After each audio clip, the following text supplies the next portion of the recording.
Overview of virtualization.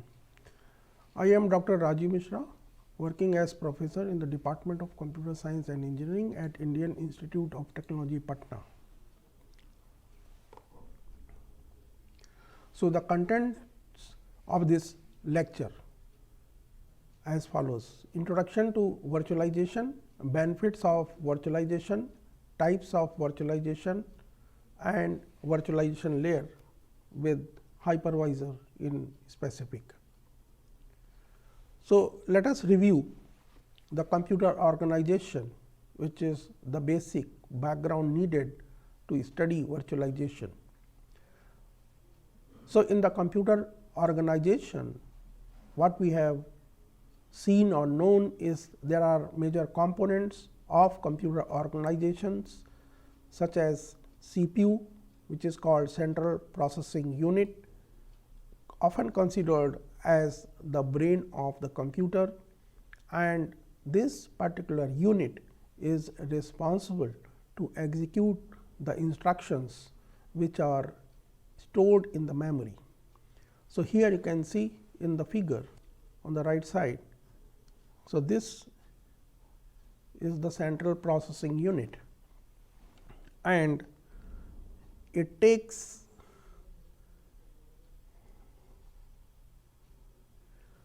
the instructions which are stored in the memory and then performs the execution. So, let us talk about the memory in that case, because the instructions are required to be stored which are retrieved by CPU for the execution. So, here this is the memory, and the memory is used to store the data and the instruction that the CPU can quickly access. So, if you understand not only access, but access it to be done in a quick manner. Therefore, different type of memory hierarchies are there, a different type of memory is there. The first one is called random access memory. So, this particular memory is for temporary storage. That means, the programs or the instructions are changing in this particular memory storage. The other one is called read only memory. That means, it has the permanent storage. Often the programs which are being executed by the computer, or it is a part of the essential programs which all the time needed in the computer are stored in ROM, that is read only memory. The third unit is called input output devices. So, input output and various peripherals that allow the users to input the data and command the computer and present the result of the processing to the user, called input output devices. We will use it. For example, if you are using mouse or a display terminal or a printer, they are all input output devices, and they are to be instructed centrally using I/O devices. Then you have the interconnection system, and that is called a bus system. So, consists of the buses, that is called data, address, and control buses. There are three different type of instructions which flows, and these particular instructions to flow require a different highway or called bus. For example, if you see in this particular diagram, the data often is fetched from the RAM and then now to be accessed by the CPU for execution, it requires this bus. So, all the units like ROM will be used to fetch the data, and this data bus will be used in that case. Coming to the address. So, the every memory location has the address. Now, if a particular memory location is required to be accessed, then that address bus is used. Address and data, there are two different type of entities which are required for referencing the data which is being stored in the memory using the address, and once that particular location fetches the data, it appears in the data bus. Now, there is another bus which is called a control bus. So, control instructions in the form of CPU, ROM, RAM and I/O devices, they often flow on a separate unit, that is called a control bus. So, buses system consists of different type of bus: address bus, control bus, data bus, that facilitate the communication between the component of the computer such as memory, CPU and peripheral. So, this forms the computer organization. Now, with this review of computer organization, let us see about the virtualization from an overview perspective. So, this description is a very broad description of the virtualization. As we go ahead in this lecture, we will cover all intricacies or under the hood of what we are going to see here in the overview of virtualization.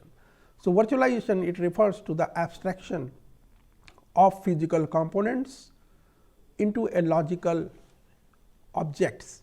Physical components, if you have noticed in the computer organization, all physical components, they have been described in the previous slide, that is the CPU, memory,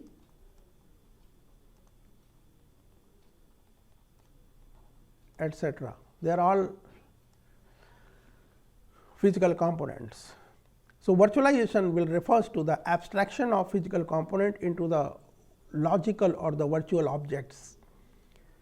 So, let us say that, let us understand this concept, how the abstraction of a physical component can be done, can be there into the logical or virtual objects.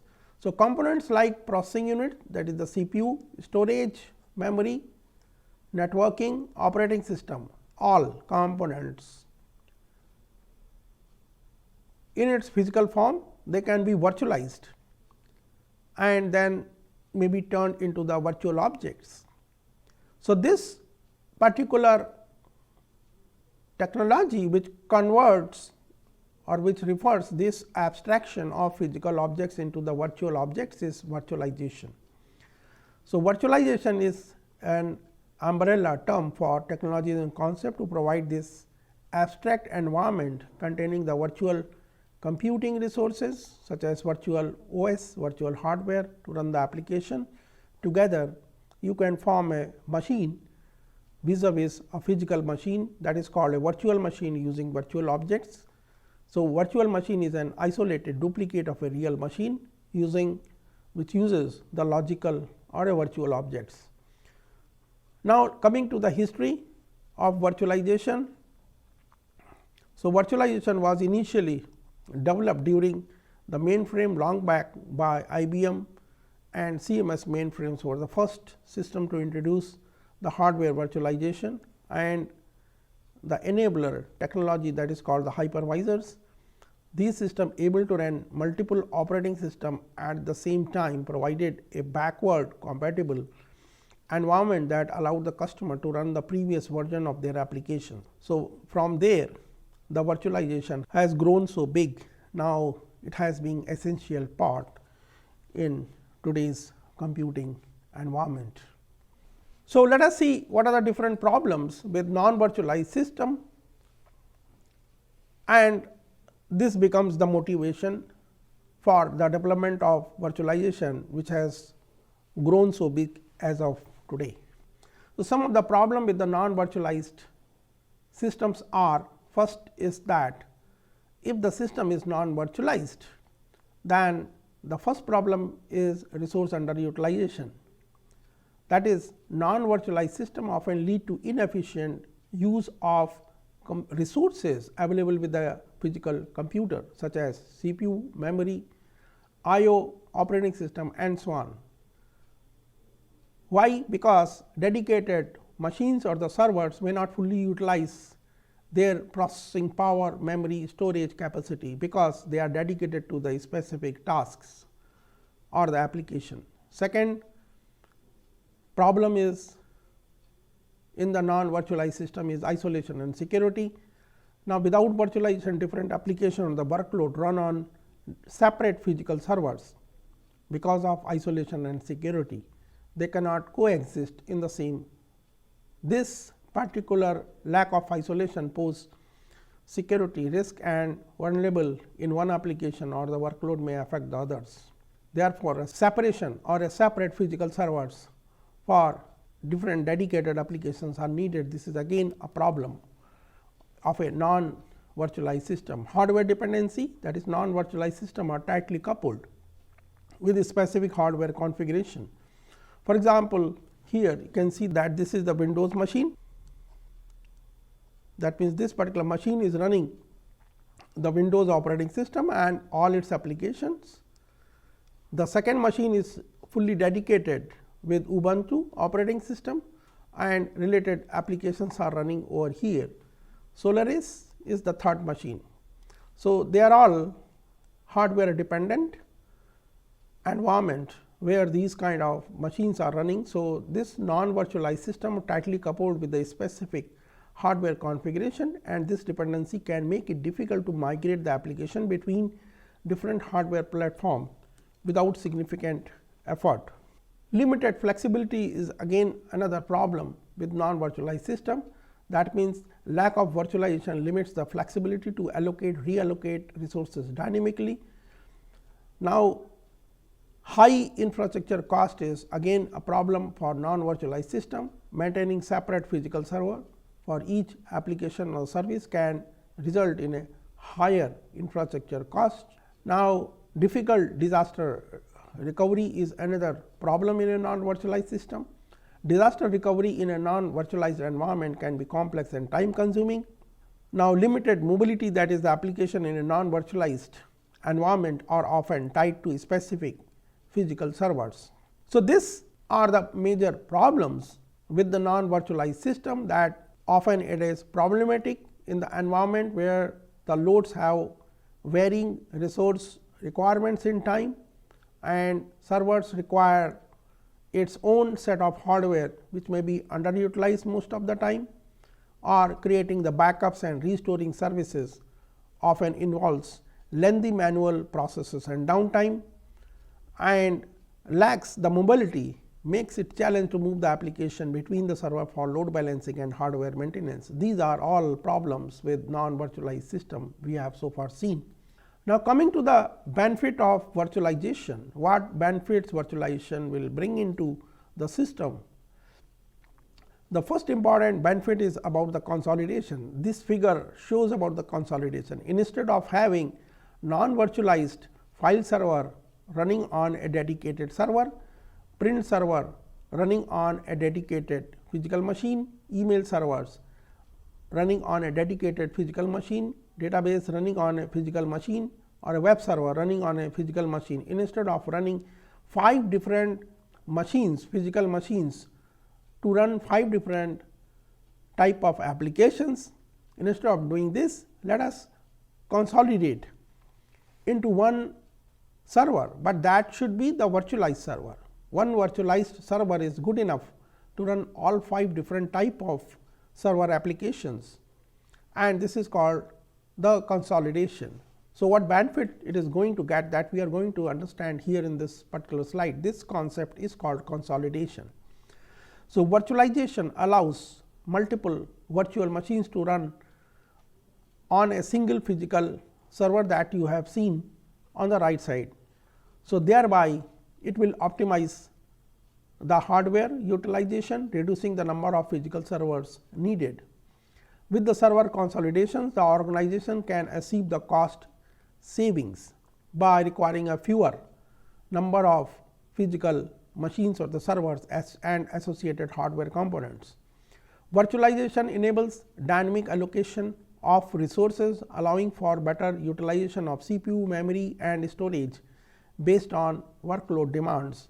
A fewer physical server results in the lower power and cooling requirement, lead to a reduced energy cost. Therefore, the consolidation is the key benefit of virtualization, which brings into the benefits such as cost saving, utilization of various computer organization components, then also it will be having the reduced energy cost. So, overall it is going to be much beneficial using the consolidation technique for the benefits of virtualization. Now, further benefits of virtualization includes the elasticity and scalability. What do you mean by that? Let us understand this.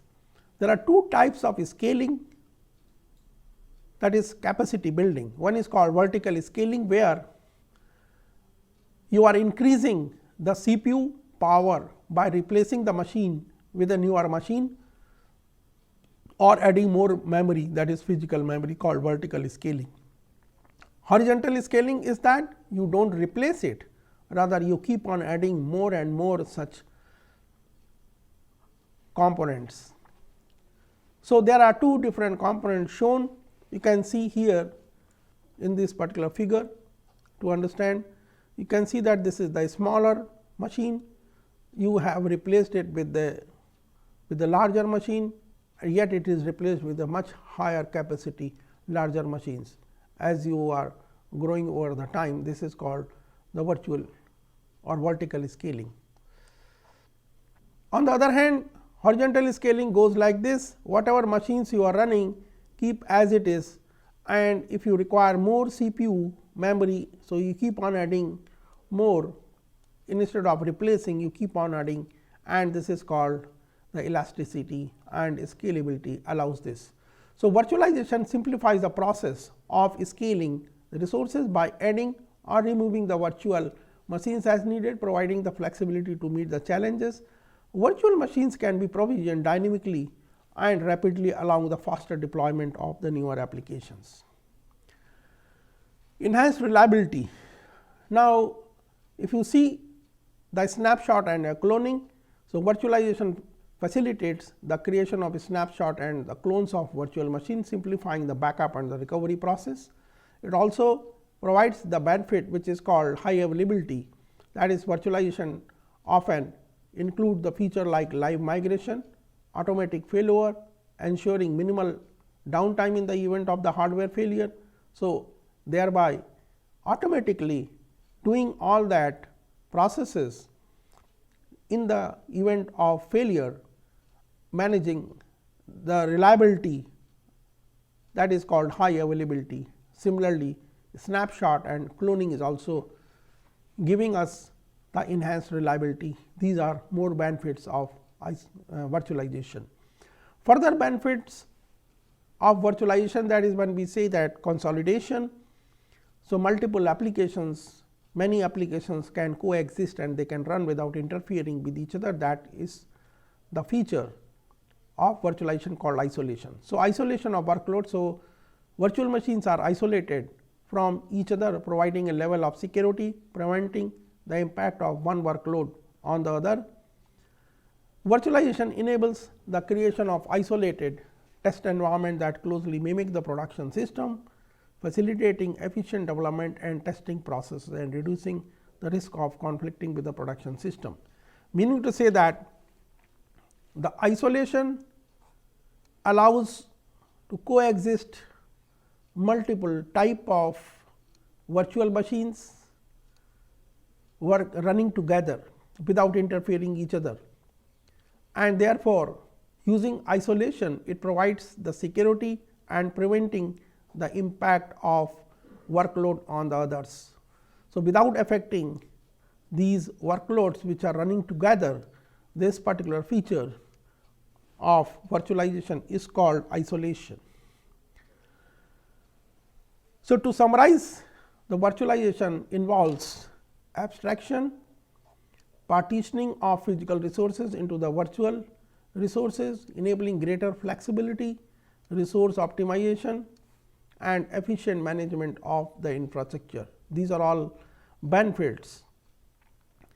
So, how this virtualization can be enabled into the system? So, the key technology to do this, to bring into the virtualization into an effect is done with the help of a layer called virtualization layer. So, this virtualization layer is often facilitated by the technology called hypervisors. It is also called as virtualization platforms. These hypervisors are also called virtual machine monitor. There are different names for this, and this particular virtual machine monitor or hypervisor or the virtualization platforms is a part of a layer called virtualization layer, and this virtualization layer is responsible to manage and perform the operations of these virtual resources on the underlying hardware. Now, if you recall, this was earlier the job of the operating system. Now, this virtualization layer, the hypervisor, is doing the same task which earlier the operating system was doing. So, you can also say that this virtualization layer is nothing but an operating system of different operating systems.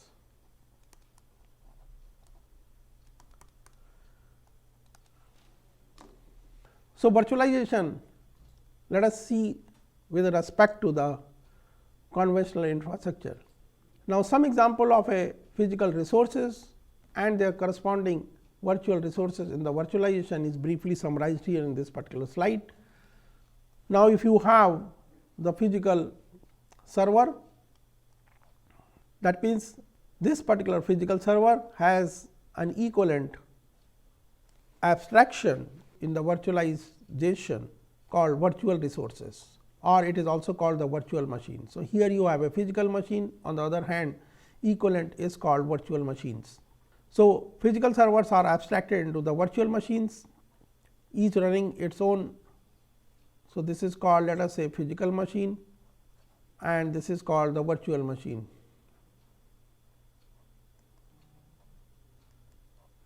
So, hypervisors or the virtual machines monitor, manage the execution of these virtual machines on a physical server that we have explained in the previous. Now, another component is called memory or the physical memory, or it is called a RAM, whereas the virtual resource is called the virtual memory.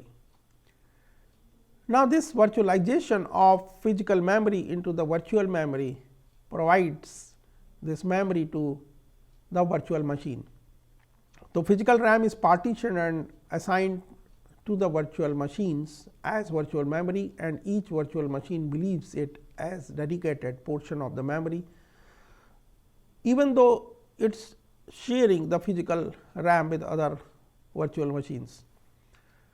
Now, then you have the physical resource called the storage in the form of SSDs. They are all often abstracted into the virtual disks. So, that is what these virtual disks are then assigned to the virtual machines and allowing them to store their operating system and applications and data. Finally, coming to the physical resource which is called the firewalls to ensure the security provisions in the machines. The physical firewall service can be virtualized using virtual firewall, allowing the segmentation and the control of the network traffic within the virtualized environment. So, this is all required. Now, all these things are required to be integrated here in the virtual machines environment. So, this virtual machines often requires virtual memory, virtual disk, virtual firewall, and that is all being done. Finally, as far as the networking components are concerned, switches and router often becomes virtual switch and virtual router. CPU becomes the virtual CPU, GPU becomes the virtual GPU, load balancer becomes the virtual load balancer, in the sense that the physical network devices are being abstracted in a virtual form, that is the software based counterparts providing the same functionality of network connectivity and routing in a virtualized environment where virtual machines are running, are being networked. together using virtual component, let us say virtual switch or the virtual router. Similarly, as far as the CPU is concerned, virtual machines often requires the CPU, and that is called virtual CPU, which is assigned to the virtual machines. So, this particular virtual CPU is often managed, the hypervisor manages the allocation of CPU resources to the virtual machines, and therefore, this particular hypervisor provides the concept of or abstraction of virtual CPU coming out from. Similarly, the virtual GPU is allocated to the virtual machines. This abstraction of physical GPU into the virtual GPU is often being provided with the help of hypervisors. Physical load balancer can be virtualized into the software based virtual load balancers. These virtual load balancers often distribute the network or the application traffic across the virtual servers or the services. Now, why is the virtualization needed for the cloud or for the edge? Now, let us see, after understanding this virtualization, how that virtualization technology fits into the edge computing and the cloud computing. First important thing is mainly the consolidations. So, several machines are being replaced with one without changing any software. So, you can see here in this particular example, so many number of machines which are running different applications are now consolidated to run on one such machine running many applications. Thereby, it saves the cost, that is the space, energy, persons running several machines. It ensures efficiency, that is the use the CPU power, otherwise it is being wasted. Ensures availability, that is clone servers at the low cost. Migration means migrate the machine at the low cost for the load balancing or for the maintenance. Security means isolate an application, that is the server for a specific purpose without buying new hardware. So, each virtualized application thinks that it has the large contiguous memory starting from the memory address 0 and the CPU power to itself and all the I/O devices. So, meaning to say that this virtualized application will never have a feel that it is running in an virtualized environment.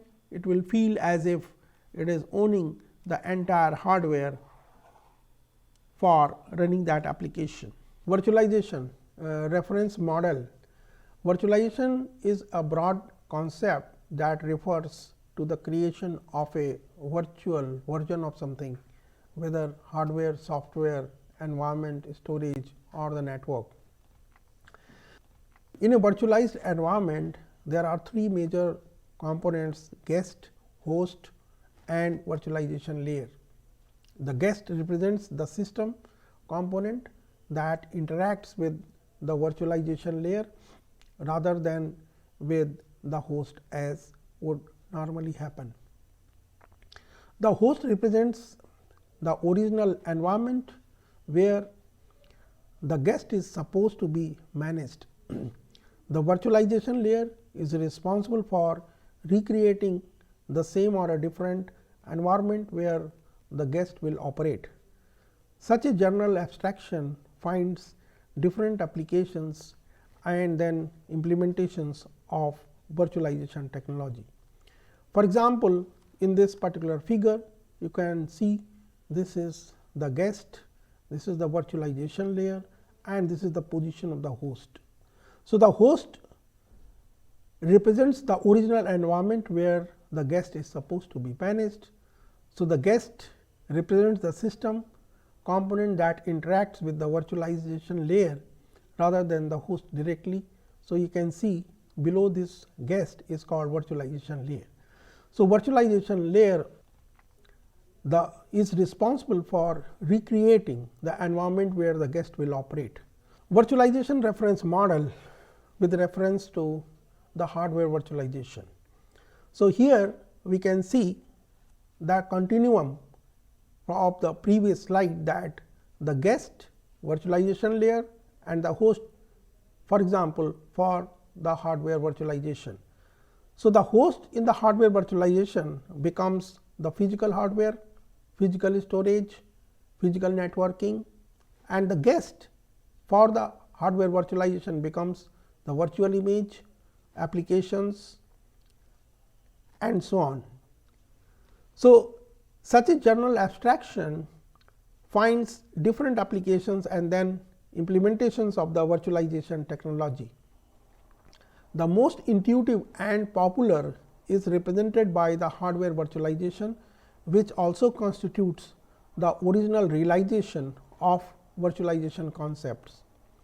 In case of hardware virtualization, the guest is represented by the system image comprising an operating system and installed applications. The host is instead represented by the physical hardware and in some cases the operating system that defines the environment where the virtual machine manager is running. In the case of virtual storage, the guest might be the client applications or the users that interact with the virtual storage management software deployed on top of the real storage system.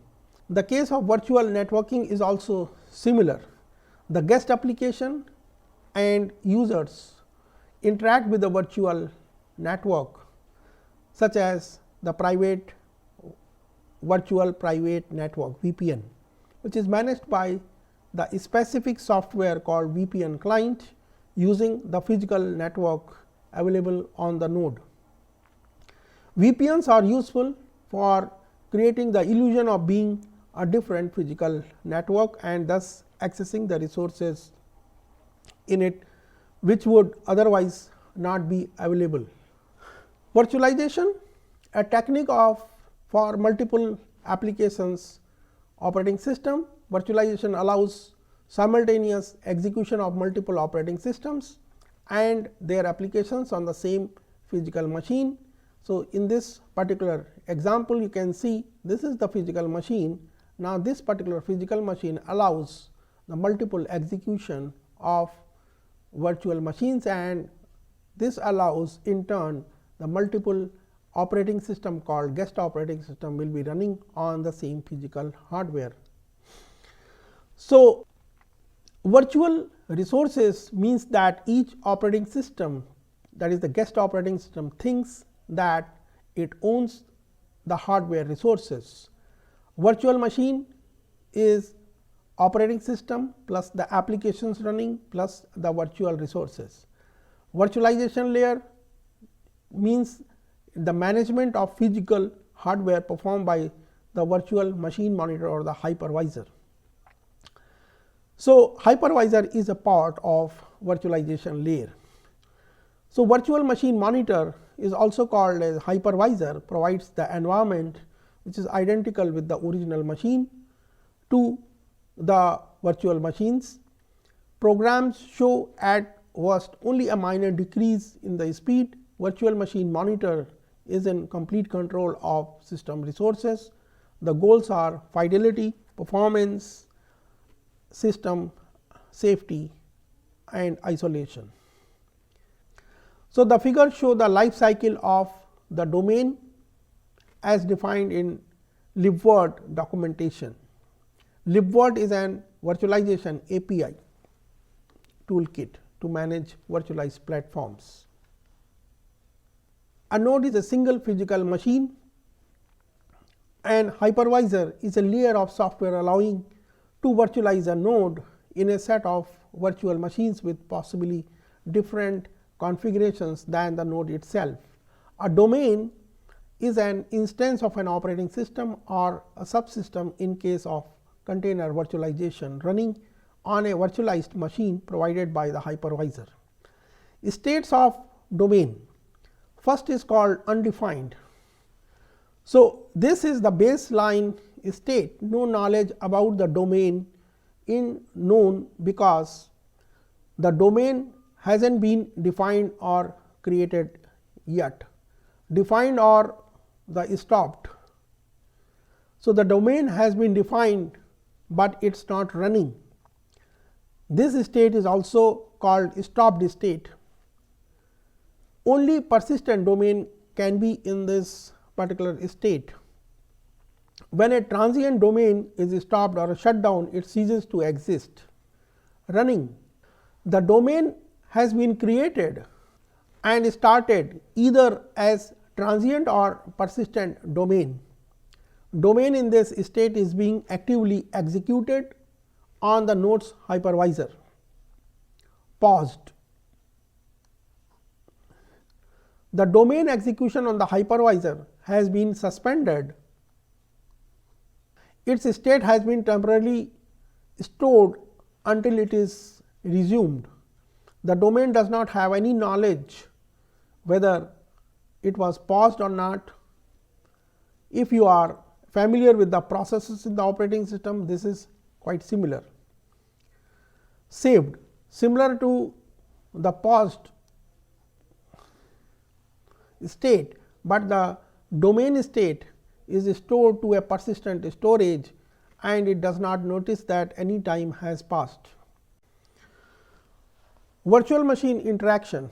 So, the interaction with the physical hardware is primarily facilitated through software, typically the operating system. The operating system serves as intermediary between the applications and the underlying hardware, managing resource allocation, scheduling processes and providing layer of abstraction for hardware specific details. Two primary mechanisms through which the software interacts with the physical hardware are system calls and interrupts / traps. The operating system's kernel contains more components responsible for handling system calls, interrupts and traps. So, virtual machine interaction, if it is system call, then the applications make the request for the services from the operating system through system calls. These services include file operations, network communications and hardware related operations. For example, an application might use a system call to open a file, a request input from keyboard, Unix system calls such as open, read, write, close, wait, exec, fork, exit, kill. Now, coming to the interrupts and traps. So, trap is a computer generated occurrence that results from an error or an exception in the program or the user process that is running at that time. For example, divide by 0, invalid memory access. Now, an interrupt is generated by the hardware. For example, when the hardware device such as network interface card has data ready to be processed, it may trigger an interrupt prompting the operating system to handle incoming data. Virtualized infrastructure. The server virtualization is a collection of many discrete physical resources that can be virtualized to create the set of resources that can be independent of each other. The main common characteristics of all these different implementations is the fact that virtual environment is created by means of the software program. The ability to use the software to emulate such a wide variety of environments creates a lot of opportunities previously less attractive because of excessive overhead introduced by virtualization layer. The technologies of today allow profitable use of virtualization and make it possible to fully exploit the advantage that come with it. Such advantages have always been characteristics of virtualized solution. So, here with respect to the server virtualization, the division of physical system resources such as processes, memory, I/O, storage, where each such set of resources independently with its own system image instances and the applications that you can see here shown in this particular way. So, here in this particular diagram you can see under the server virtualization the virtual machines, the proxies for the physical resources, how the same external interfaces and functions is composed from the physical resources. Virtualization layer enables that, creates the virtual resources and maps them to the physical resources. Virtualization layer also provides the isolation between the virtual resources. Now, virtualization layer accomplished through a combination of software, firmware and hardware mechanism, which is implemented, called virtualization layer. Physical hardware resources, hardware components with architected interfaces and the function examples are memory, device drivers, network, servers are shown here in this particular figure. Now, characteristics of virtualized environment provides the increased security. So, for the guest, a completely transparent and controlled execution environment is being provided. So, the ability to control the execution of a guest in a completely transparent manner opens the new possibility for delivering the secure controlled execution environment. The virtual machine represents an emulated environment in which the guest is executed. All the operations of a guest are generally performed against the virtual machine, which then translates and applies them to the host. This level of indirection allows the virtual machine manager to control and filter the activity of the guest, thus preventing some harmful operations from being performed. Resources exposed by the host can then be hidden or simply protected from the guest. Moreover, the sensitive information that is contained in the host can be naturally hidden without the need to install complex security policies. Increased security is a requirement when dealing with untrusted code. For example, the applets downloaded from the internet run in sandboxed version of Java Virtual Machine JVM, which provides them with the limited access to hosting operating system resources. Hardware virtualization solutions such as VMware Desktop, VirtualBox and Parallels provide the ability to create a virtual computer and customized virtual hardware on top of which a new operating system can be installed. By default, the file system exposed by virtual computer is completely separate from the one of the host machine. This becomes the perfect environment for running applications without affecting the other users in the environment. Now, characteristics of virtualized environment also focusing on the managed execution. So, virtualization is the execution environment not only allows increased security, but a wider range of features also can be implemented, in particular sharing, aggregation, emulation, isolation and the most relevant features. Let us start with the sharing. Virtualization allows the creation of separate computing environments within the same host. In this way, it is possible to fully exploit the capabilities of a powerful guest, which would otherwise be underutilized. As we will see in the later parts of this lecture, sharing is particularly important feature in the virtualized data center, where this basic feature is used to reduce the number of active servers and limit the power consumption. Aggregation. Not only is it possible to share the physical resources among the several guests, but virtualization also allows aggregation, which is the opposite process.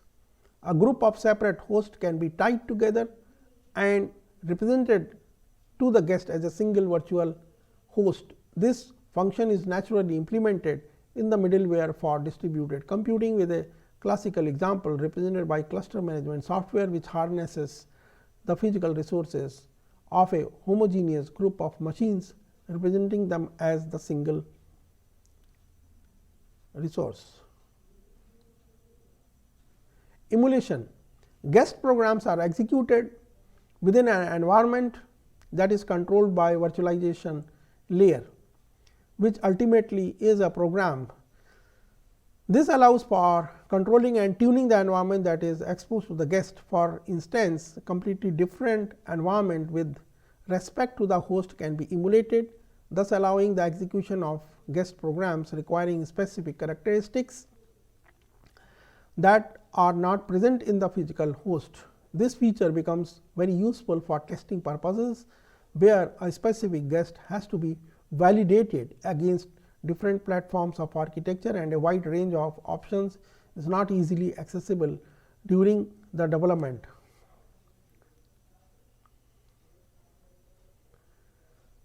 Again, hardware virtualization solutions are able to provide virtual hardware and emulate a particular kind of device, such as small computer system interface, SCSI devices for file I/O.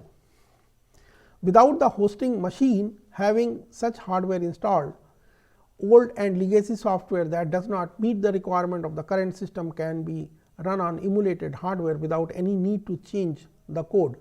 This is possible either by emulating the required hardware architecture or within a specific operating system sandbox, such as MS-DOS mode in Windows 95-98.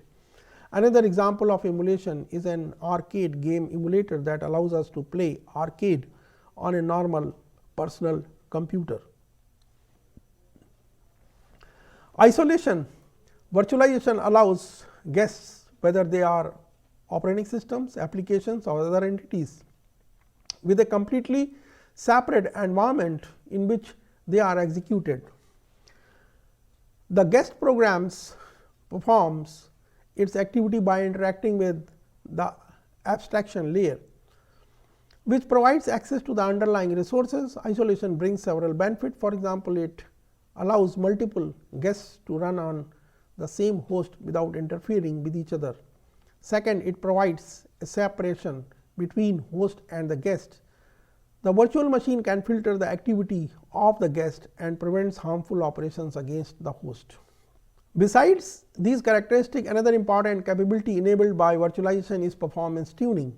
This feature is a reality at present, given the considerable advances in the hardware and software supporting virtualization. It becomes easier to control the performance of the guest by finely tuning the properties of the resources exposed through virtual environment. This capability provides a means to effectively implement a quality of service infrastructure that more easily fulfills the service level agreement (SLA) established for the guest. For instance, software implementing hardware virtualization solutions can expose to a guest operating system only a fraction of the memory of the host machine, or set the maximum frequency of the processor of the virtual machine. Another advantage of managed execution is that sometimes it allows easy capturing of the state of the guest program, persisting it and resuming its execution. This, for example, allows virtual machine managers such as Zen hypervisor to stop the execution of a guest operating system, move its virtual images into another machine, and resume its execution in a completely transparent manner. This technique is called virtual machine migration and constitutes an important feature in virtualized data centers for optimizing their efficiency in serving application demands.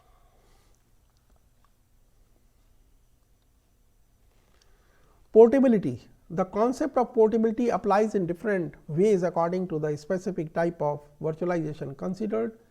In case of a hardware virtualization solution, the guest is packaged into a virtual image that in most cases can be safely moved and executed on top of different virtual machines. Except for file size, this happens with the same simplicity with which we can display a picture image in different computers. Virtual images are generally proprietary formats that require a specific virtual machine manager to be executed.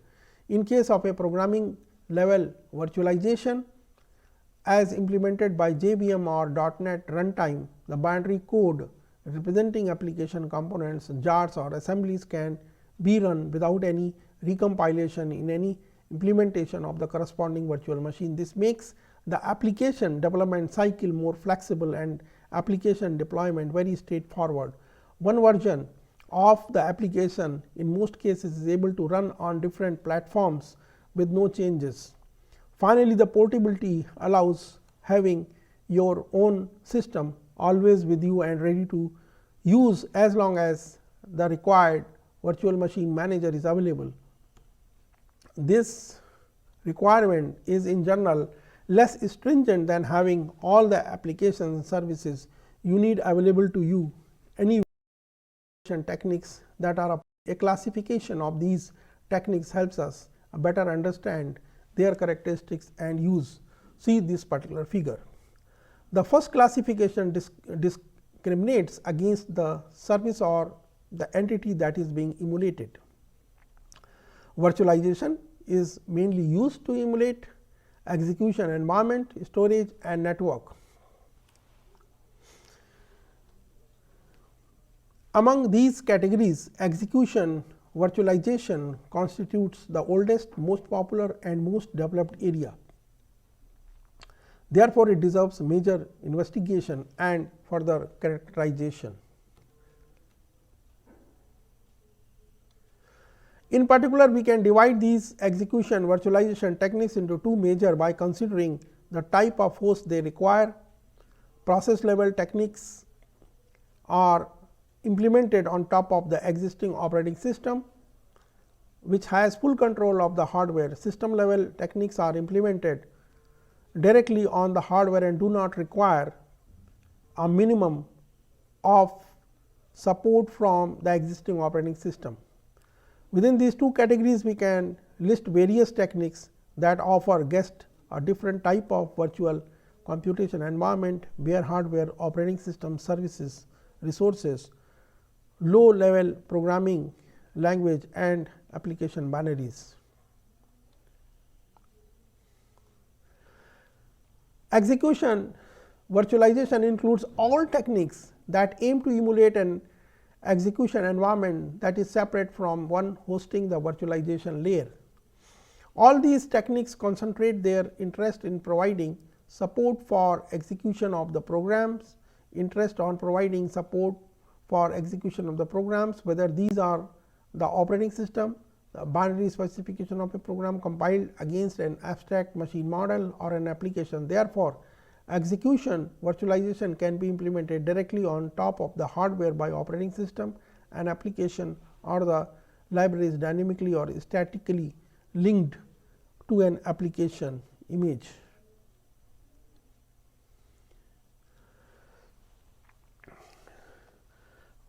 Now, machine reference model. So, virtualization is an execution environment at different levels of computing stack requires a reference model that defines the interfaces between the levels of abstraction that hides the implementation detail. From this perspective, virtualization technique actually replace one of the layers and intercept the calls that are directed towards it. Therefore, a clear separation between the layers simplifies their implementation, which only requires the emulation of the interfaces and a proper interaction with the underlying layer. Modern computing systems can be expressed in terms of reference model.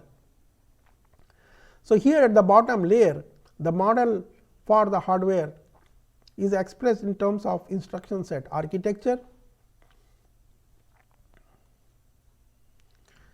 which defines the instruction set for the processor, register, memory, interrupt management. ISA is interface between hardware and software and is important to the operating system developer, that is system ISA, and developers of the applications that directly manage the underlying hardware called user ISA.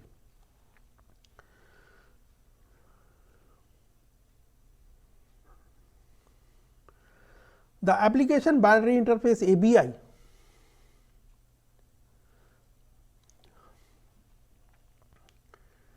separates the operating system layer from the applications and libraries which are managed by the operating system. ABI covers details such as low level data types, alignments and call conventions, and defines a format for executable programs. System calls are defined at this level.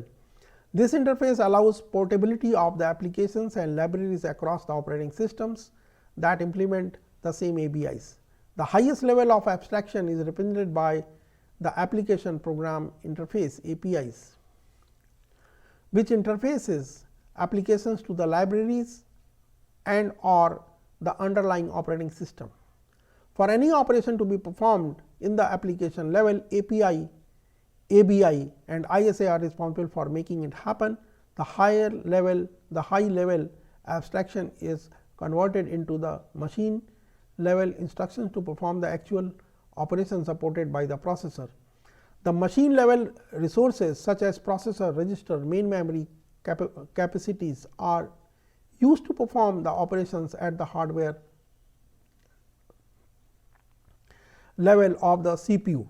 This layered approach simplifies the development and implementation of computing system and simplifies the implementation of multitasking and coexistence of multiple execution environment. In fact, such a model not only requires limited knowledge of the entire computing stack, but it also provides the ways to implement a minimal security model for managing and accessing shared resources.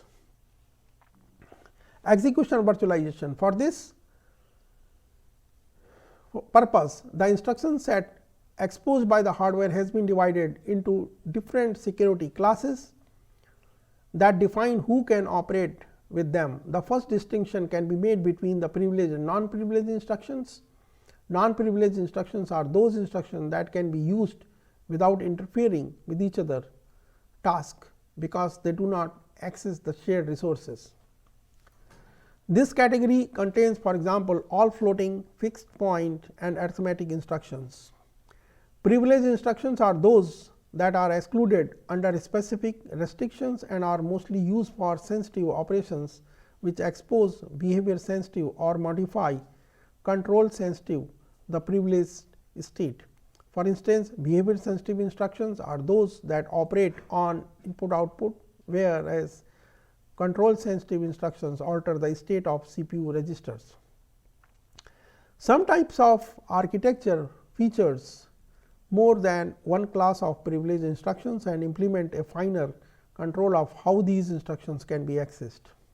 For instance, a possible implementation features a hierarchy of privileges in the form of ring based security rings.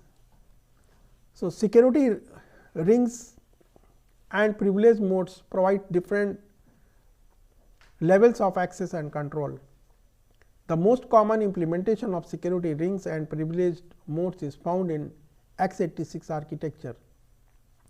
The idea behind security rings is to create the hierarchy of privileged levels, ensuring that critical system components operate with the highest level privilege at ring 0, while the user level applications operate at the lower privilege level, that is at ring 3. This helps protect the system from accident or malicious interference by the user level programs.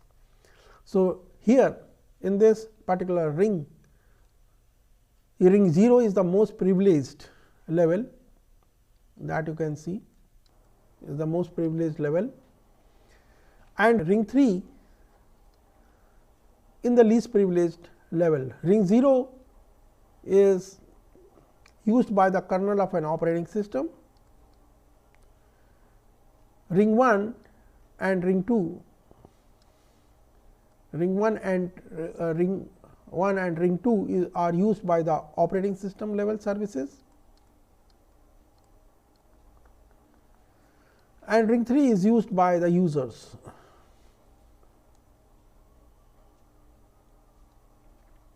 Recent system supports only 2 levels, the ring 0 for the supervisor mode and ring 3 for the user mode.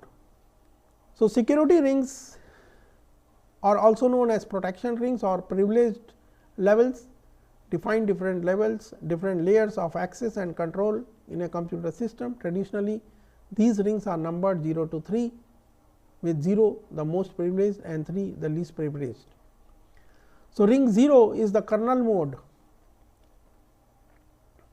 the most privileged ring has full access to the system resources and can execute any instruction. Typically, operating system kernel operates at ring 0. Ring 1 and ring 2, the intermediate privilege level, not commonly used in the mainstream operating system. Some older system experimented with these levels, but modern operating system often use only this ring 0 and ring 3. Now, coming to the next important ring 3 is for the user mode. So, it is a least privileged ring. The user application runs in the ring 3 and restricted in terms of direct hardware access and certain instructions. Now, coming to the privileged modes. So, privileged modes are related to execution of the processor, indicating the level of privilege a particular piece of code or the instruction has. x86 architecture, for example, defines 4 privilege levels: real mode, protected mode, virtual or 8086 mode, or a long mode. Real mode, the least privileged mode, represents the mode of operation in the early x86. Protected mode, introduced in 80286, provides memory protection, virtual memory, multitasking, has 4 rings 0 to 4. Virtual 8086 mode allows multiple virtual 8086 environment used for running real mode operating applications in a multitasking environment. Long mode, 64-bit. 64-bit processors, x86 64 provides support for 64-bit addressing and additional features, maintains compatibility with 32-bit protection. These privileged modes allow the processor to switch between different levels of access and control, ensuring certain operations can be performed by code with appropriate level of privilege. This helps enforce security boundaries and maintain the integrity of the system. In memory addressing for Intel x86 computer architecture, segment descriptors are the part of segmentation unit used for translating a logical address to the linear address. Segment descriptor describe the memory management or memory segment referred to the logical address. The segment descriptor 8 bytes long in 80286 contains the following field: segment base address, also called as a start address; segment limit, which specifies the segment size; access write bytes containing the protection mechanism information; DPL, that is descriptor privilege level that is ring required to access this descriptor, and the control bits. Execution virtualization. So, it provides the distinction between the user and supervisor mode, signifies the role of the hypervisor.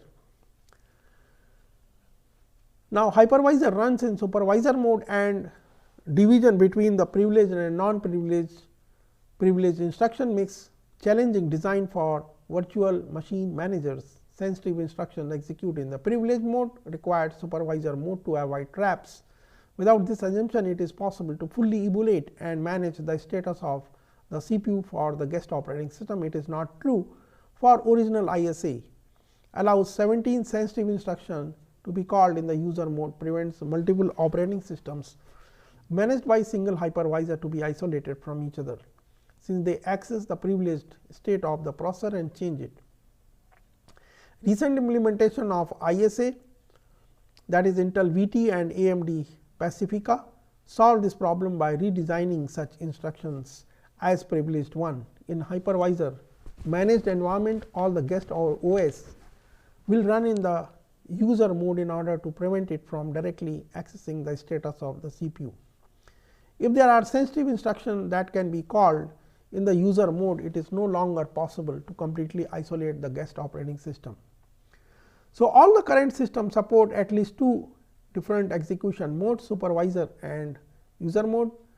The first mode defines an execution mode in which all the instructions, privileged and non-privileged, can be executed without any restriction.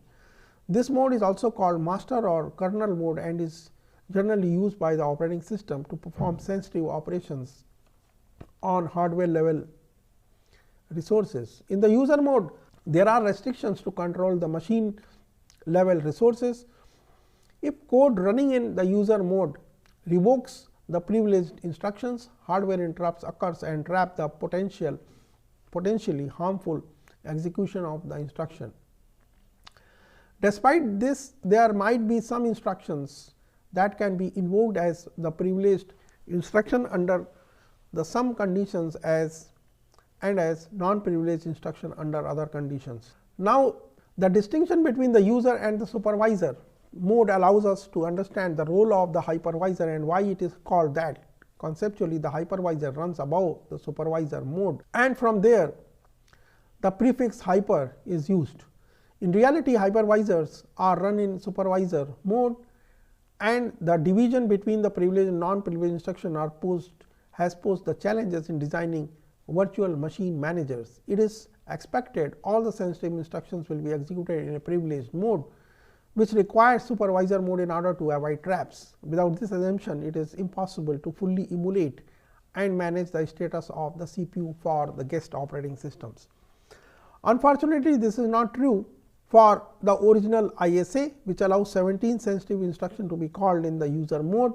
This prevents multiple operating systems managed by single hypervisor to be isolated from each other, since they are able to access the privileged state of the processor and change it. More recent implementation of ISA, that is Intel VT and AMD Pacifica, has solved this problem by redesigning such instructions as privileged ones. By keeping in mind this reference model, it is possible to explore and better understand the various techniques utilized to virtualize execution environment and their relationship to each other, to the other components of the system. Hardware virtualization is the virtualization technique that provides an abstract execution environment in terms of computer hardware on top of which a guest operating system can be run. In this model, the guest is represented by the operating system, the host by the physical computer hardware, the virtual machine by its simulation, and the virtual machine manager by the hypervisor.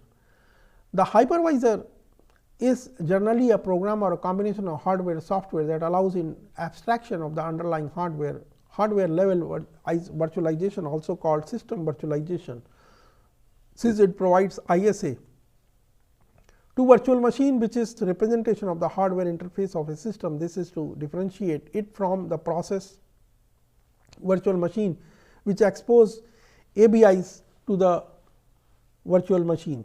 Hypervisors. A fundamental element of the hardware virtualization is hypervisor or a virtual machine manager.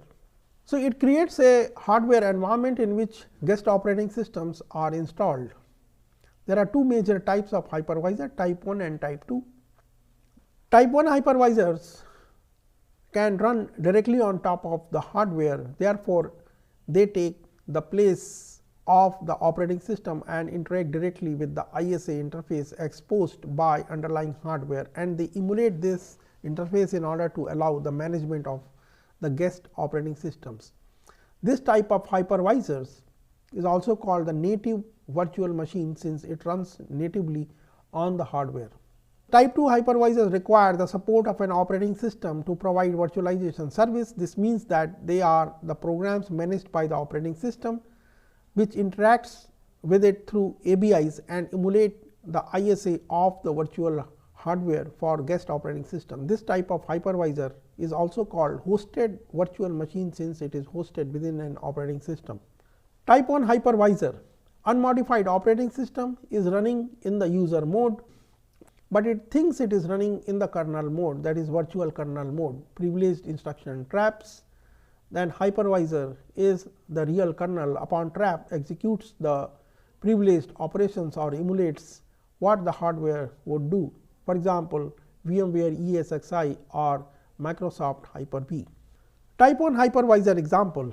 So, Microsoft Hyper-V implements isolation of virtual machine in terms of the partitions.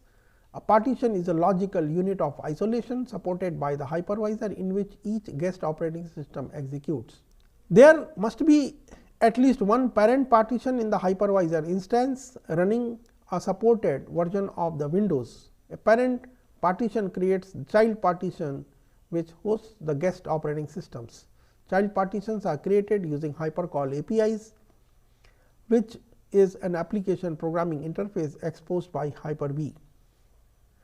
A child partition does not have access to the physical processor, nor does it handle its real interrupts. Instead, it has the virtual view of the processor and runs in a guest virtual address. The hypervisor handles the interrupts to the processor, that is hardware, and redirects them to the respective partition using logical synthetic interrupt controller.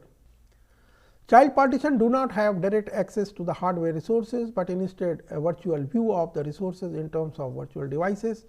VM bus is a logical channel which enables the inter-partition communication. Any request to the virtual devices is redirected via VM bus to the devices in the parent partition, which will manage the requests. Parent partitions run virtualization service provider, which connects to the VM bus and handles device access requests from the child partitions. Virtual devices on the child partition internally runs a virtualization service client VSC, which redirects the request to VSPs in the parent partition via the VM bus. So, type 2 hypervisor runs hypervisor inside operating system, great for the end user, easy to install, can use I/O drivers from host operating system, can use services from the operating system. Example, VMware desktop or a workstation, Oracle VirtualBox. Type 2 hypervisor example, VMware workstation. So, type 2 hypervisor scan each basic block BB just before it executes. If it contains the privileged instructions, replaced by the hypercalls, binary translation, replace the last instruction with the hypercall, executes basic block natively, cache modified translated basic block in VMware cache, execute load next basic block, etc. Type 2 hypervisor work without VT support, no automatic trapping of privileged instructions by hypervisors. Binary translation introduced by VMware workstation type 2 hypervisor. Issue is that frequent traps can incur significant overhead to clear TLVs, caches, branch predictions, tables, etc. Solutions to eliminate some of the traps via dynamic binary translation instead of emulating code becomes slow. So, dynamically translate it so that it can run natively. Main goal was to handle unvirtualized architecture, but can also be used by type 1 hypervisor to improve performance. Hardware virtualization, that is VMM, virtual machine monitor. Main modules conceptually virtual machine manager is internally organized as it is described here in the figure.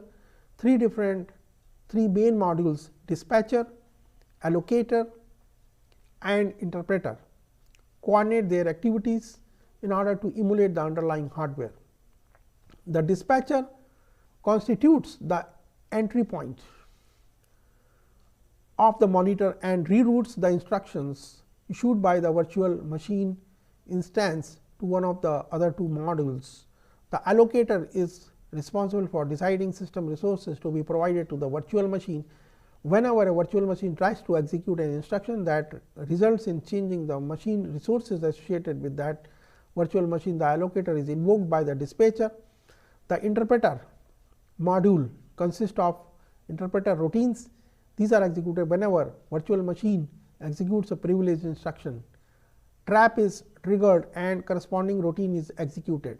The design and architecture of a virtual machine manager together with the underlying hardware design of the host system determines the full realization of the hardware virtualization, where a guest operating system can be transparently executed on top of VMM as though it were running on the underlying hardware.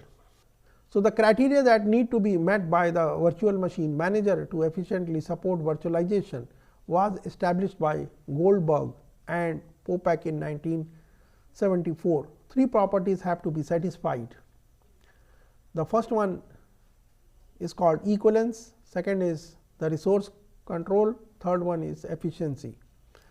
So, equivalence means that a guest running under the control of virtual machine manager should exhibit the same behavior as when it is running directly on the physical host. Resource control.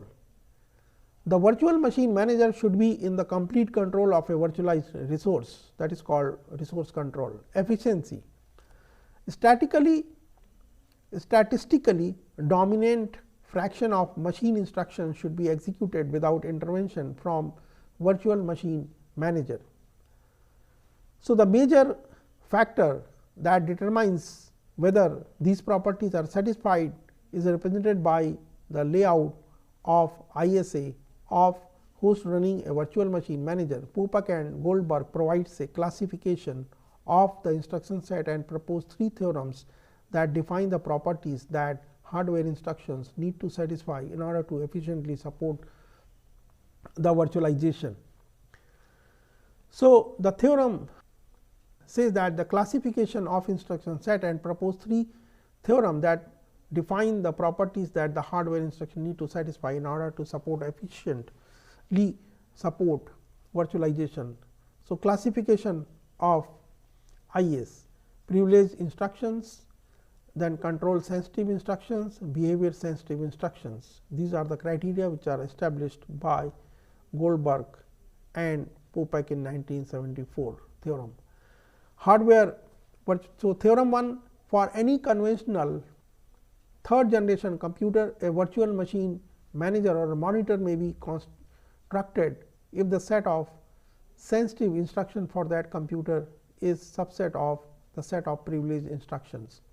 This theorem establishes that all the instructions that change the configuration of the system resources should generate a trap in the user mode and be executed under the control of virtual machine manager. This allows hypervisor to efficiently control only those instructions that would reveal the presence of abstraction layer while executing all the rest of the instructions without considerable performance loss.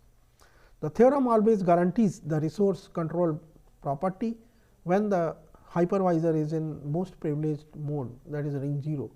The non-privileged instructions must be executed without the intervention of the hypervisor. The equivalence property also holds good since the output of the code is the same in both cases because the code is not changed. Hardware virtualization. The theorem 2 says that the conventional third generation computer is recursively virtualizable if it is virtualizable and a virtual machine monitor without any timing dependencies can be constructed for it. Recursive virtualization is the ability to run virtual machine manager on top of another virtual machine manager. This allows nesting hypervisor as long as the capacity of the underlying resources can accommodate that. Virtualizable hardware is a prerequisite to the recursive virtualization. Theorem 3 says a hybrid virtual machine manager may be constructed for any conventional third generation machine in which the set of user sensitive instruction is a subset of the set of privileged instruction. There is another term, hybrid virtual machine HVM, which is less efficient than the virtual machine. In case of HVM, more instructions are interpreted rather than being executed directly. All the instructions in the virtual supervisor mode are interpreted. Whenever there is an attempt to execute a behavior sensitive or control sensitive instruction, HVM controls the execution directly or gains the control via the trap. Hence, all sensitive instructions are caught by HVM that are simulated. Hardware level virtualization includes several strategies that differentiates from each other in terms of which kind of support is expected from the underlying hardware, which is actually abstracted from host and whether the guest should be modified or not. Full virtualization.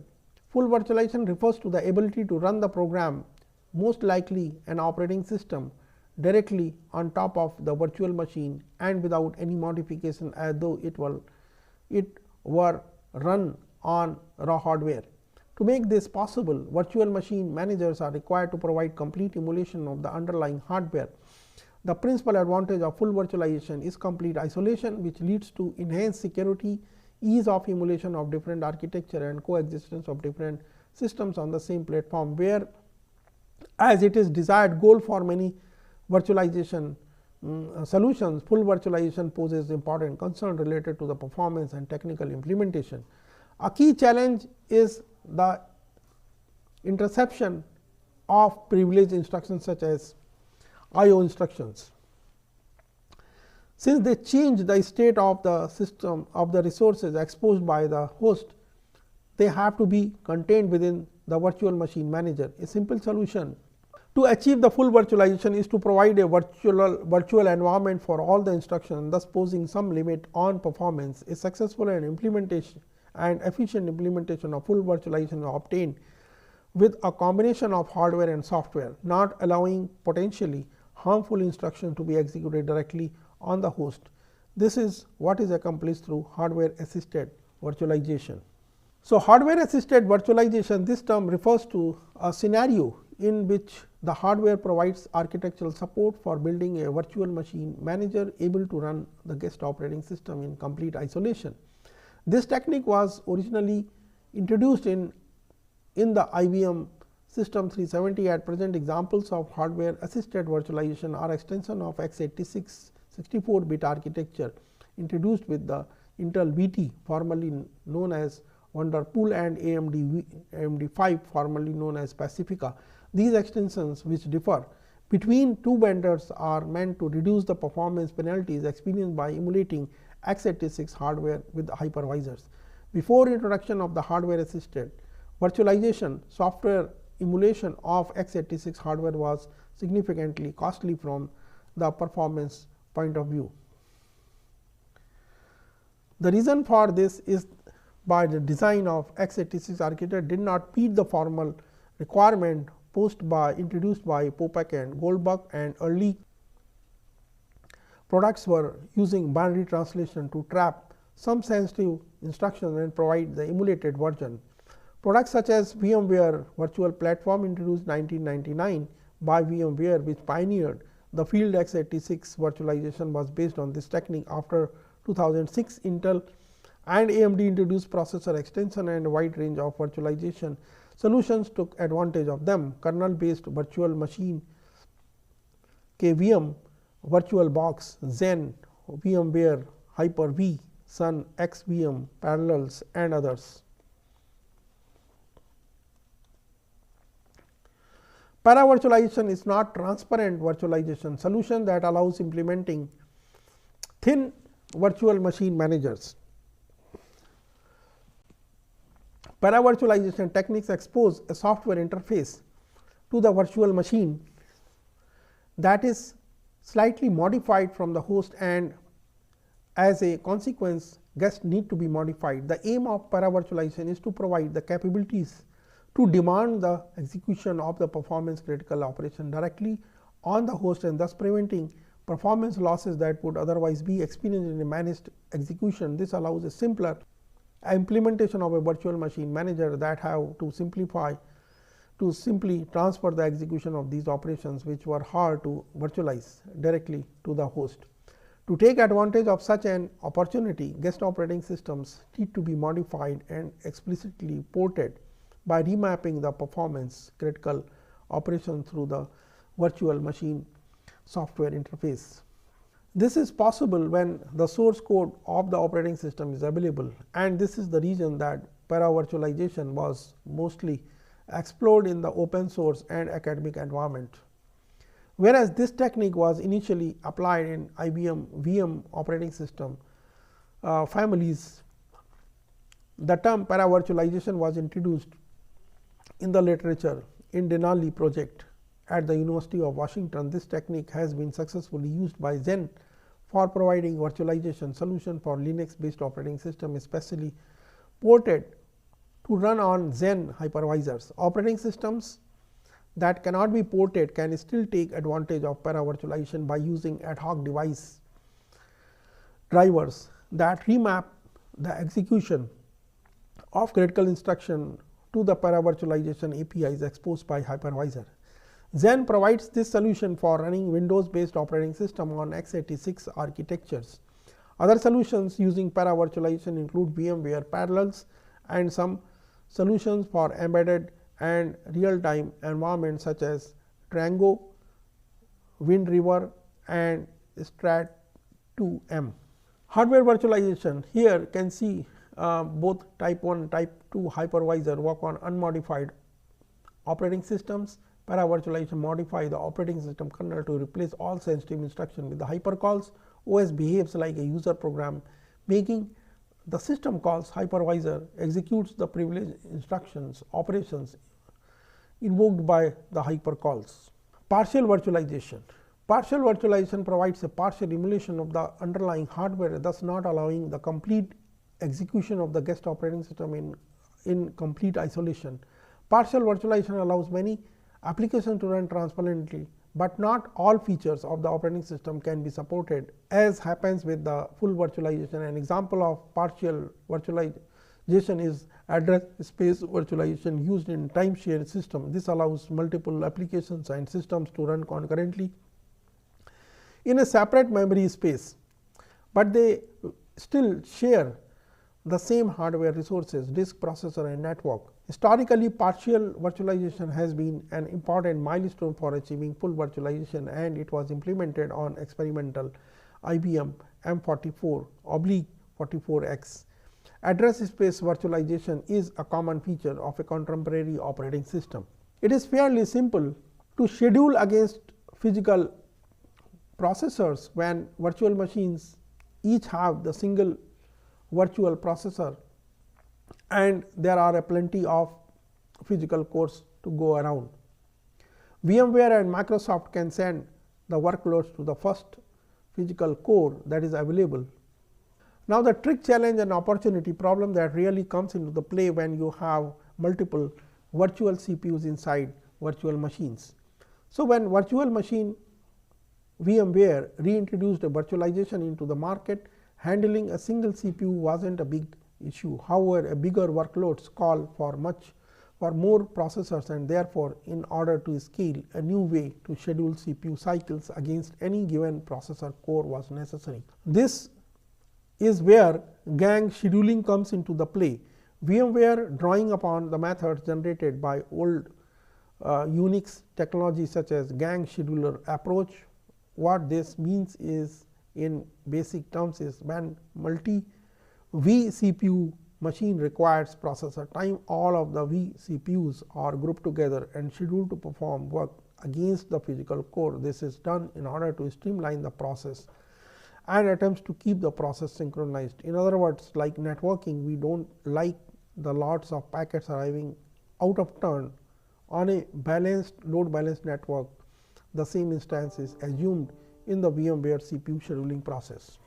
So, operating system level virtualization offers opportunity to create different and separate execution environment for the applications that are managed concurrently. Differently from hardware virtualization, there is no virtual machine manager or hypervisor, and virtualization is done within the single operating system, where operating system kernel allows for multiple isolated user space instances.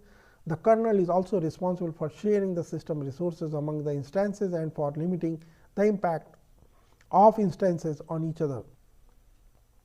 A user space instance in general contains the proper view of file system, which is completely isolated, and separate IP addresses and software configuration and access to the devices. Operating system supporting this type of virtualization are general purpose time shared operating system with capabilities to provide stronger namespace and resource isolation.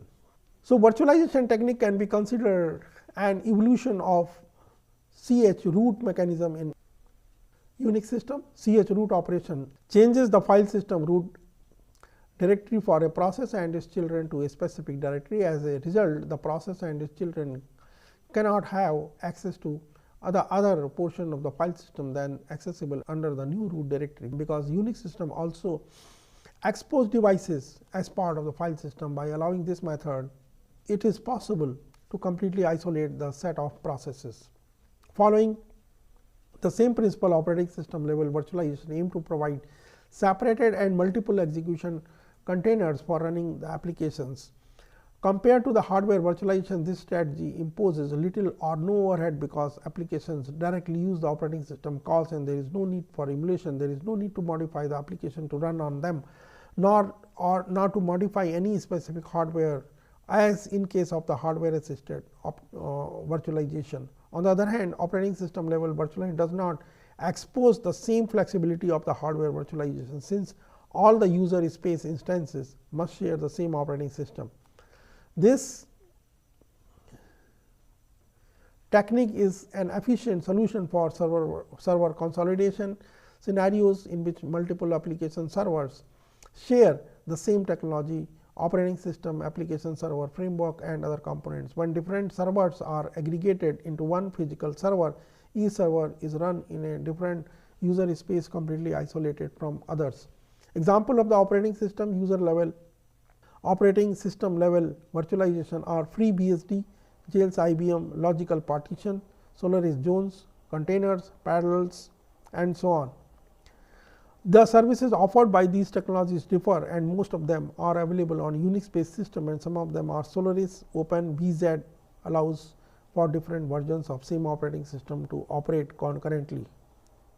Programming language level virtualization mostly used to achieve ease of deployment of application, managed execution and portability across different platforms and operating system. It consists of virtual machine executing the byte code of a program, which is a result of the compilation process. Compilers implemented and use this technology to produce a binary format representing a machine code for an abstract architecture. The characteristics of this architecture vary from implementation to implementation. Generally, these virtual machines constitute a simplification of underlying hardware instruction set and provide some high level instructions that map some of the features of the language compiled for them. At the runtime, byte code can be either interpreted or compiled on the fly just in time against the underlying hardware instruction set. The term JITed is an improper use of just in time JIT, acronym as the verb, which has now become common. It refers to a specific execution strategy in which the byte code of a method is compiled against the underlying machine code upon method call, that is just in time. So, initial implementations of the programming level virtualization were based on interpretation, which led to considerable slowdown during execution. The advantage of just in time compilation is that the machine code that has been compiled can be reused for execution future calls to the same method. Virtual machines that implement JIT compilation generally have a method cache that stores the code generated for each method and simply look up this cache before triggering the compilation upon each method call. Both Java and CLI are stack based virtual machines. The reference model of the abstract architecture is based on an execution stack that is used to perform operations. The byte code generated by the compiler for these architectures contain a set of instructions that load operands on the stack, perform some operations with them and put the result on the stack. Additionally, specific instructions for invoking methods and managing objects and classes are included. Stack based virtual machines poses property of being easily interpreted and executed simply by lexical analysis and hence are easily portable over different architectures. An alternative solution is offered by register based virtual machines, in which reference model is based on registers. This kind of virtual machine is closer to the underlying architecture we use today. Application level virtualization is a technique allowing applications to be run in the running environment that do not natively support all the features required by such applications. In this scenario, applications not installed in the expected runtime environment, but are run as though they were. In general, these techniques are mostly concerned with the partial file system, libraries, operating system emulation. Such emulation is performed by a thin layer program or operating system component that is in charge of executing application. So, emulation can also be used to execute the program binaries compiled for different hardware architecture. In this case, one of the following strategies can be implemented: interpretation, binary translation.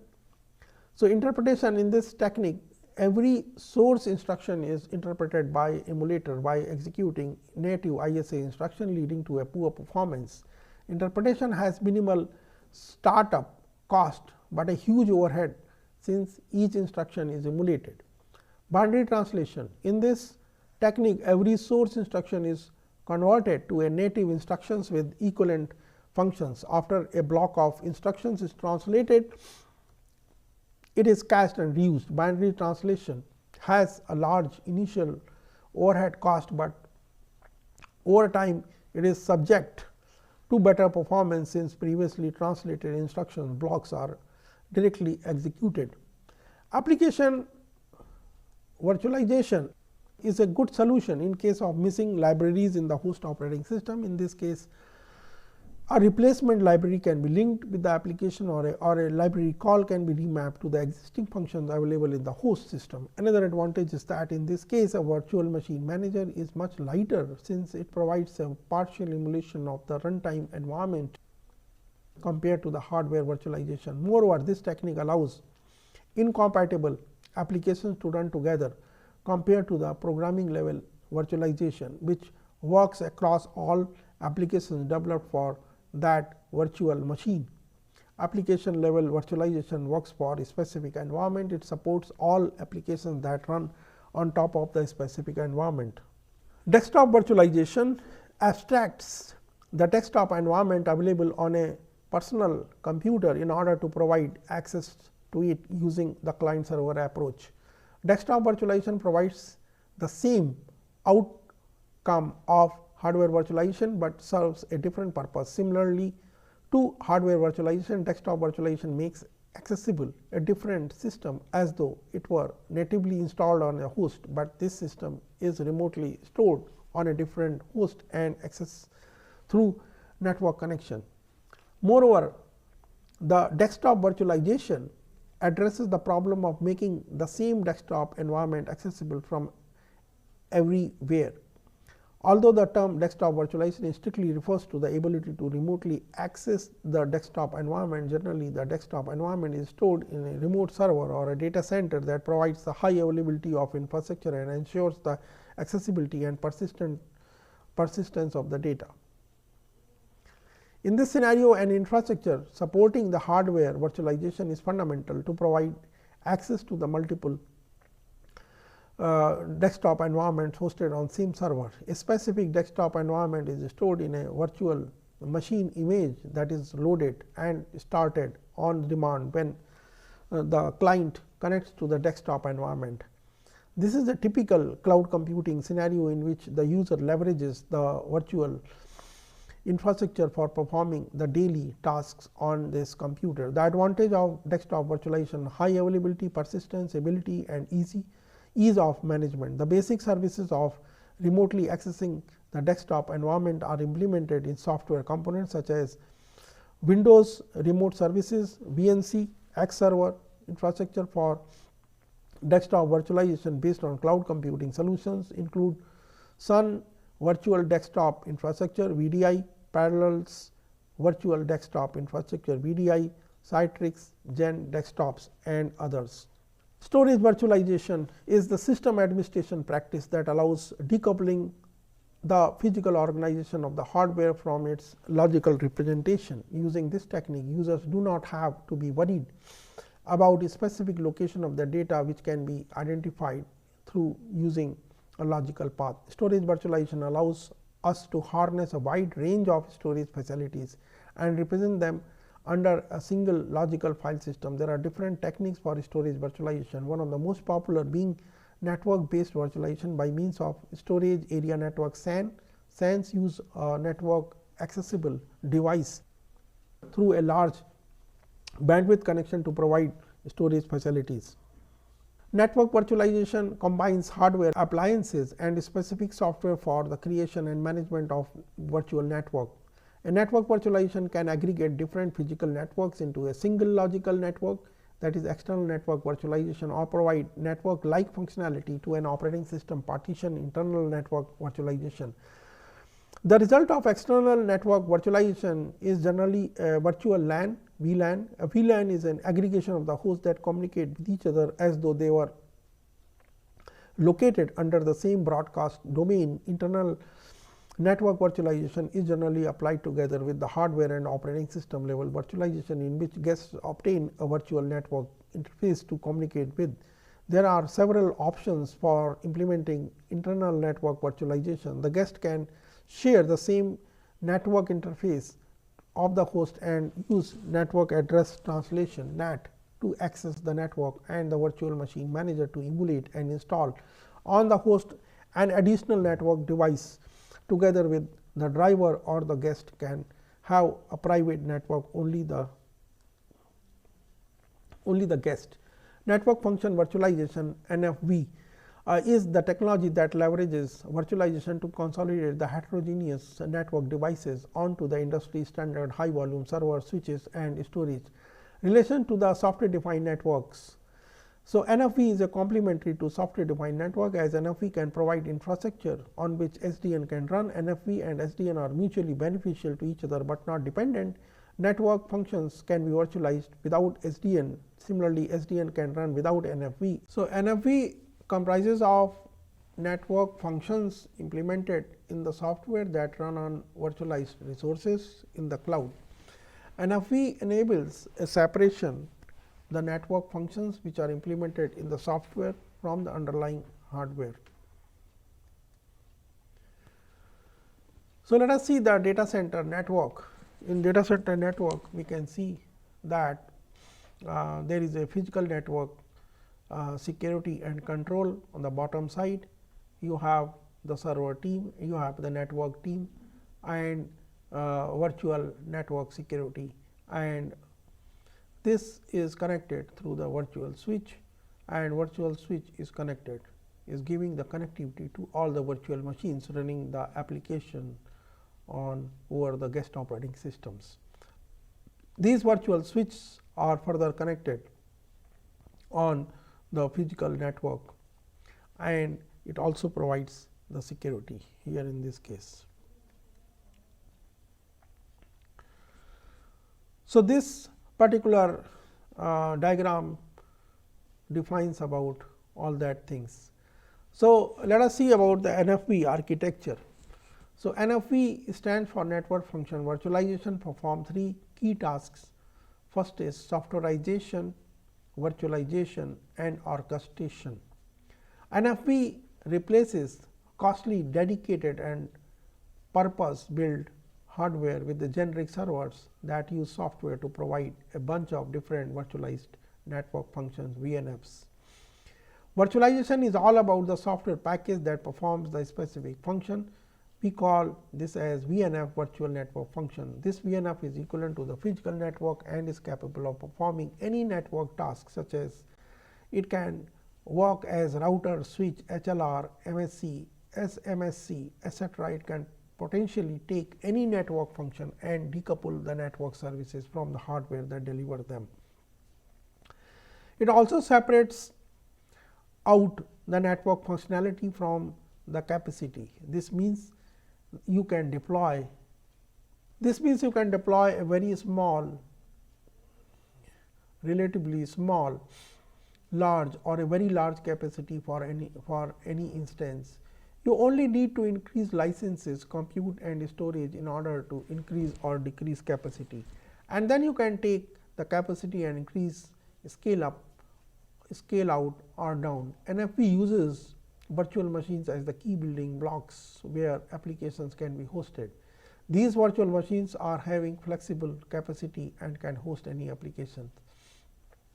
NFV turns traditional network hardware into a virtualized network functions running on generalized hardware such as HP and Dell. We call it generic hardware as COTS hardware, that is commercial off the shelf. NFV also enables service chaining, which helps multiple functions to be used, can be used in chronology. Building blocks of NFV. So, network functions virtualization infrastructure is the layer who is responsible to handle hardware. This hosts all storage, compute, network, hardware, abstract, same as the virtual resources for consumption of virtual machines. We deploy generic COTS based hardware or the servers blades in NFVI layer in order to leverage massive scale required by different network providers. We can deploy these hardware blades or servers in bulk. Virtualized network function VNFs is a layer where we host actual application working network functions running as software. One single VNF can be deployed over multiple virtual machines. VNF Mano layer is network function virtualization management and orchestration architectural framework managing and controlling the entire piece. Network function virtualization infrastructure, the role of this layer is to host hardware and manage the physical part. NFV infrastructure is a combination of physical networking, which is NIC card for I/O, computing and storage exposed as common networking NFV architecture. These resources can be at a place or can also be geographically distributed. Hypervisor.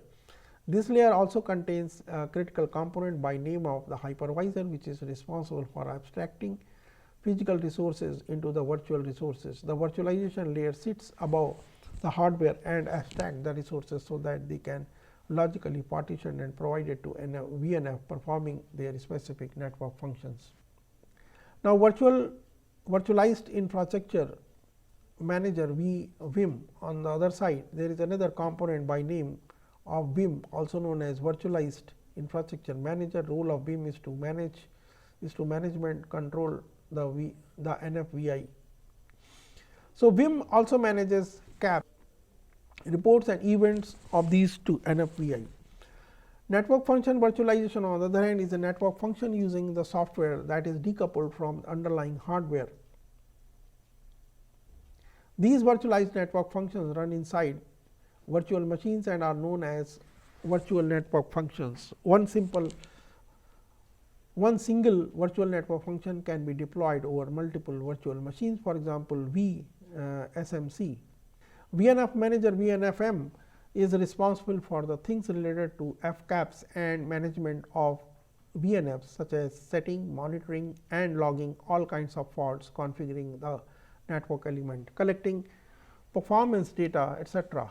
VNF manager manages lifecycle VNFs, which includes setting up or creation, maintaining and tearing down VNFs and overall FCAPs. The EM stand for element management and does FCAPs of the applications such as MSC link down, MSC KPI degradation, etc. FCAPs is an acronym for fault, configuration, accounting, performance, security, the management categories. This is complete operations, maintenance and life cycle of any telecom nodes. So, FCAPs of NFVI, VM and hardware is done by VIM, which is virtualized infrastructure manager.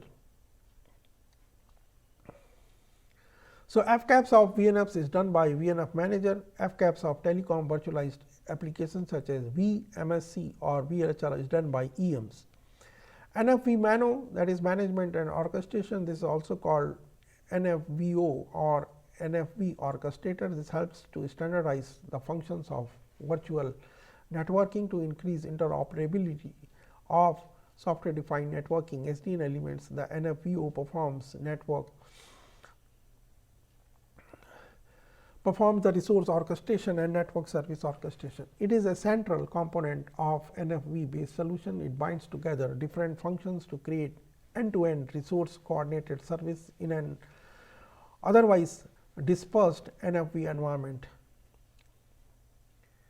This management and orchestration is responsible for managing and maintaining the global view of resources, maintaining flows, keeps tabs on hardware resources, allocating and scaling resources to a specific VNFs, keeping track of VNF instances, helps in end-to-end network service creation in an automated manner. NFVO also does a resource orchestration, which is ensuring that there are adequate compute, storage and network resources available to provide a network service. For this, the NFVO works with Vim or directly with NFV infrastructure, NFVI resources depending on the requirements.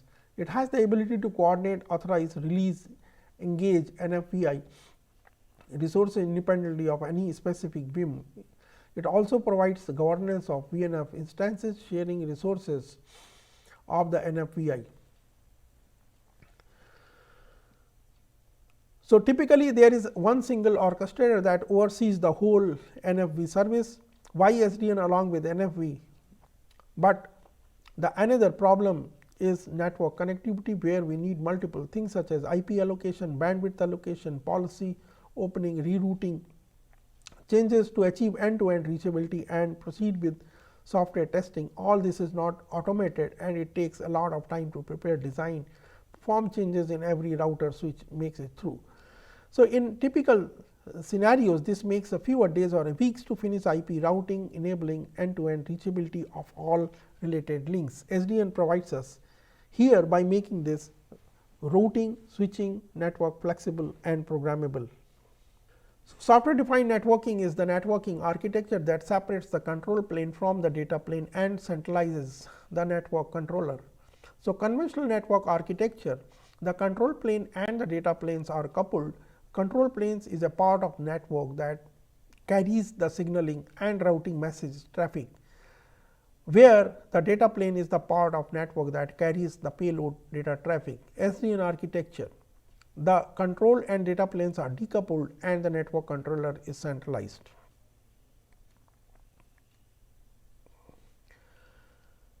So, SDN key elements. So, centralized network controller with decoupled control and data planes and centralized network controller.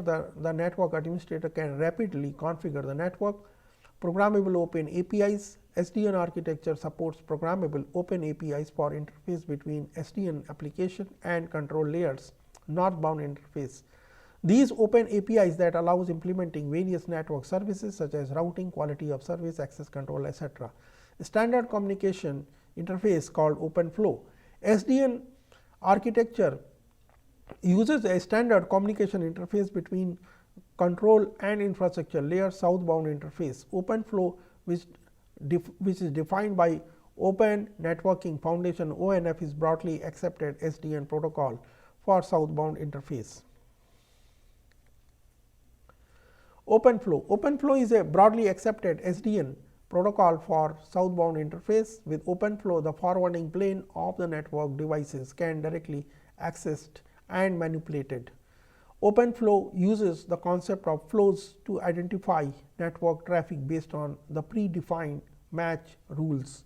Flows can be programmed statically and dynamically by SDN control software. Open flow protocol is implemented on both sides of the interface between the controller and the network devices. Open flow switch comprising of one or more flow tables and a group table, which perform packet lookups and forwarding and open flow channel to an external controller.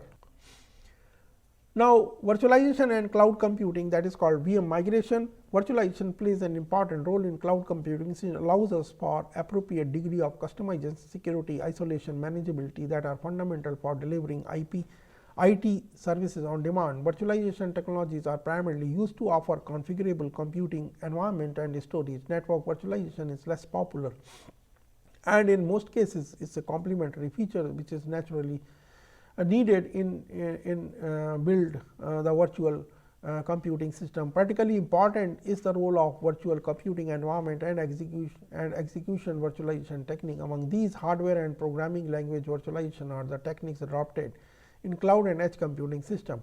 Hardware virtualization is an enabling factor for the solutions in the infrastructure as a service market segment, while programming language virtualization is the technology leveraged in a platform as a service settings. In both the cases, the capabilities of offering a customizable and sandboxed environment constitute an attractive business opportunity for company featuring a large computing infrastructure that was able to sustain the process huge workloads. Moreover, virtualization also allows isolation and a finer control, thus simplifying the leasing of services and their accountability on the vendor side. Now, besides being an enabler,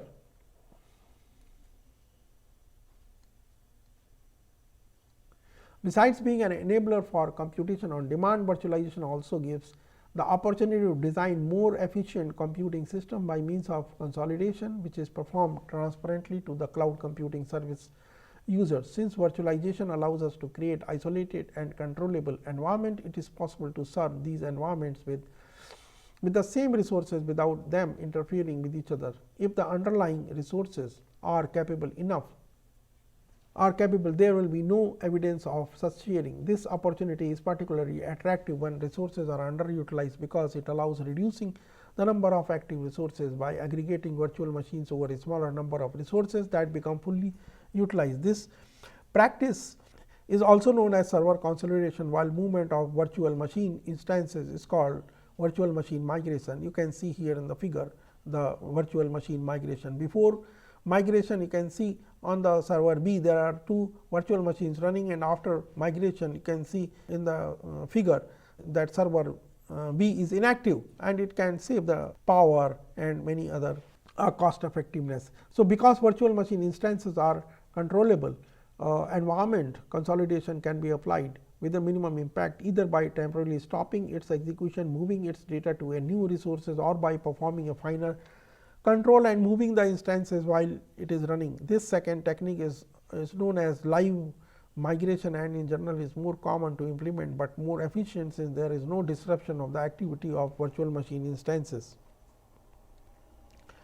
Conclusion: in this lecture, we have covered the following overview of virtualization and its benefit. It can provide that we have seen in more details. Virtualization at various levels, execution, hardware, programming, operating system, hardware, all we have checked and seen in this particular lecture. Virtualization in the cloud and edge we have understood properly. Thank you.